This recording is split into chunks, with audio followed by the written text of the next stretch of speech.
Welcome to Prime Sports with me, Daniel Cranting. Let's zoom straight into our stories. And Hearts of Oak and Asante Kotoko have demanded lion's share of the TV broadcast revenue and permanent seats on the GFA Executive Committee in a reform proposal presented to the Ghana FA today. In their proposal, the clubs expressed deep concerns about the current state of the league and emphasized the need for an immediate intervention, particularly in the area of security and club licensing. Achu Tamaklo has more.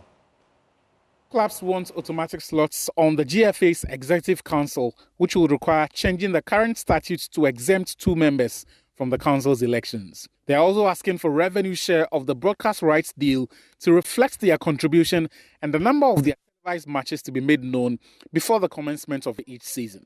Today's statement also demanded the constitution of an autonomous league to be run by an independent management team. Hearts and Kotoko are also asking for reinforced police and military presence numbering up to 120 for each match and a strict enforcement of the club licensing requirements for venue protocols. In fact, they went as far as saying that if any venue did not meet requirements, the match ought to be hosted by a different venue. The proposal also asks for a full implementation of the Gbadegbe Commission's reports. Chairperson of the Safety and Security Committee at the Ghana Football Association, DCOP, Lydia Donko, says the football fan Nana Poli was not stabbed at the stadium during last weekend's unfortunate incident. The Asante Kotoko fan lost his life in a tragic moment during the Porcupine Warriors' defeat at Nswachimman in that Ghana Premier League fixture. To go and investigate, we've been to the ground and we've gathered our evidence and everything. So it's important to make that distinction that the unfortunate stabbing did not happen inside the stadium, although it's related to the football activity. It didn't happen inside the stadium? No, it didn't happen inside the stadium. So, and I have to say this because there's all kinds of comments about people are saying how did the police allow someone to come into the stadium with a knife. And let me mention that the police have a strict search regime. At least that is something that I speak with my various commanders and we insist and we do it. There's a strict search regime when you're coming into the stadium. We search everybody who is coming in. And this unfortunate incident didn't happen inside the stadium. It happened outside, and he was picked, after he had been stabbed, he was picked by a driver, this vehicle they call a Boboya or something. Yeah, tricycle. A tricycle, yes. And then the tricycle dropped him at that section of the stadium. Right. I believe that he did that because he knew that the ambulance was at that side. You understand? Yeah. So the stabbing did not happen inside the stadium. That distinction has to be made very clear.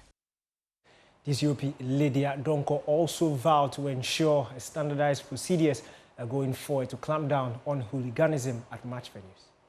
No, is that what was agreed on was about 30-something police officers. And actually, that number was there.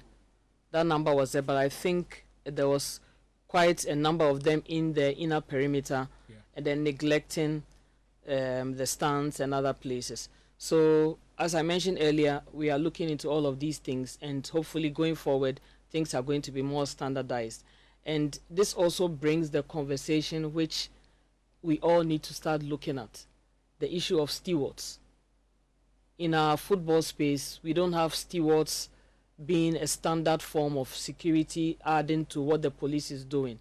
In other jurisdictions, you have the stewards who are there as part of the security setup, and then the police is also there. Even in some jurisdictions, they have private security, even in addition to police.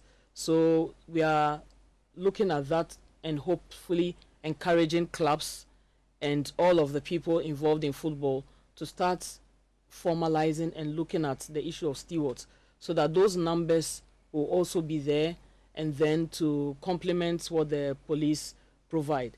The reality is, if you talk about security or adequate security, you can't have all of the security you would want to have. Remember that the activity of football is one of other activities in any jurisdiction. There's other duties police are performing. For example, during the election era period, you saw them, obviously police are handling elections and all of those things. So what we can do is what we provide, you understand, and then we would expect that other components which should be able to help with security would also be available. And also the most important thing is, if we all understand the rules and the regulations, it wouldn't make the work of the security officer difficult. So for example, you know that you are not supposed to be in a certain area unless you are accredited. You don't have to be there.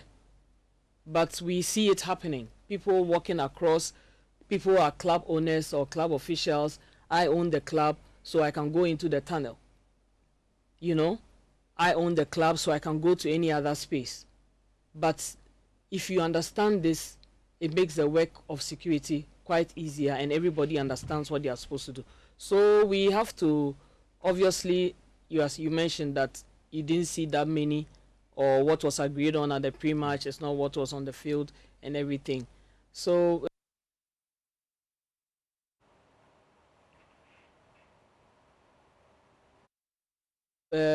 these are all areas that we are picking up, and then hopefully we will work on in the coming days. To some golf now, and both the Hassan II Trophy PGA and the Lala Miriam Cup saw new winners this year after some grueling action on the lush greens Royal Dar es Salaam Golf Court in Rabat, Morocco. The final strokes were played before an enthusiastic crowd as His Royal Highness Prince Moulay Rashid of Morocco in attendance. Joy Sports editor Nathaniel Atto was in Morocco for the event and reports. Number 18.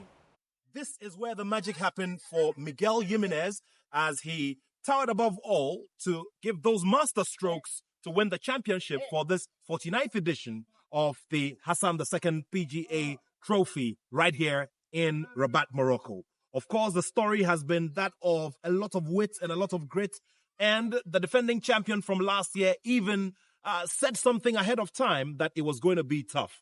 Tough it was indeed, but this is how the story went. In Ghana. Now, let's begin with you, Miguel. The defending champion from last year mentioned you at the news conference earlier that you are one of the people he was looking out for because of your pedigree. When you were coming, did you have any pressure weighing on your mind as you came in here? Obviously, because you are also one of the highest rated players to have come here. And also, to Kara, what does this title mean to your career going forward, especially as we're all coming back here for the 50th edition of this tournament? No, I'm coming now usually, and I did a couple of years without victories, with no victories at all, no? And then this is my 14th victory on the Champions Tour. And when I come here playing the Dar es Salaam, and I like the golf course very much. I always say this is one of the best routines we play all year. And I feel good, and I've been passing on the golf course, and there we are. Kara, your turn. So what is victory mean for your career? That's the question you asked. Yeah, thank you. Obviously, really excited opening to win this week. It's actually my first professional win on the Ladies European Tour, so I've come second twice, and to come through and play off today is obviously amazing. So yeah, I'm over the moon. Great start to the season. Well, that has been the story. And of course, Kara Gaina will come back here next year with the championship tag as she looks forward to hopefully doing a double in the Lala Miriam Cup. Well, it's been a successful 49th edition of this tournament, and all indications are that the 50th will surely be a global spectacle as the previous ones have been. Nathaniel Atto from the lush green courses of the Royal Dar es Salaam Golf Course here in Rabat, Morocco. That's all for Prime Sports with me, Daniel Cranting. Thanks for your time.